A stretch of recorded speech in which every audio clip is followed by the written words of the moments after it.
હાલના આ સમયમાં યુપીઆઈનો ઉપયોગ ખૂબ જ વધી ગયો છે. આપ પણ કોઈ પણ પેમેન્ટ કરવા માટે યુપીઆઈ ટ્રાન્ઝેક્શન કરતા હશો, એટલે કે ઓનલાઈન એપ્લિકેશનના માધ્યમથી પેમેન્ટ કરતા હશો. તો આપ માટે આ રીલ ખૂબ જ મહત્વની છે, કારણ કે 15 સપ્ટેમ્બરથી નવા નિયમો લાગુ થવા જઈ રહ્યા છે.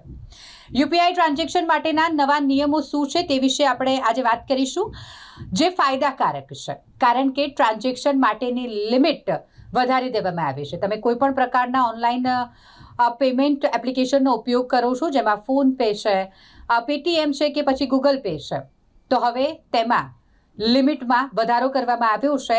તેની વિગતવાર વાત કરીએ. હવે મોટી રકમ ચૂકવવા માટે તમારે વારંવાર ટ્રાન્ઝેક્શન નહીં કરવા પડે, કારણ કે એનપીસીઆઈએ નિયમોમાં કેટલોક બદલાવ કર્યો છે. આ બદલાવ વિશે વાત કરીએ. એટલે હવે ક્રેડિટ કાર્ડના બિલની ચૂકવણી માટે યુપીઆઈ મારફતે તમે 5 લાખ સુધીનું ટ્રાન્ઝેક્શન કરી શકશો. પર ડે લિમિટ તેની 6 લાખ સુધીની રાખવામાં આવી છે. જો તમારે લોન અને ઈએમઆઈની ચૂકવણી માટે પેમેન્ટ કરવું હોય તો તેની લિમિટ પણ વધારી દેવામાં આવી છે. અહીં તમે 5 લાખ રૂપિયા સુધીનું ટ્રાન્ઝેક્શન કરી શકશો. એક દિવસની કુલ લિમિટ લોન અને ઈએમઆઈ ચૂકવણી માટે 10 લાખ સુધીની રાખવામાં આવી છે.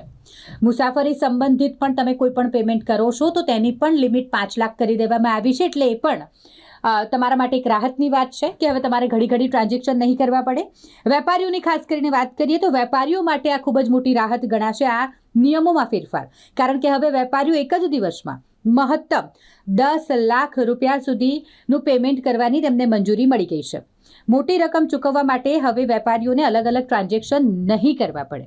આ થઈ વેપારીઓની અને કેટલાક અન્ય સેક્ટરમાં જ્યારે તમે પૈસા ઓનલાઈન પેમેન્ટ કરો છો તેની વાત. પરંતુ પર્સન ટુ પર્સન પેમેન્ટની વાત કરીએ તો તેની લિમિટ હજુ પણ 1 લાખ યથાવત રાખવામાં આવી છે.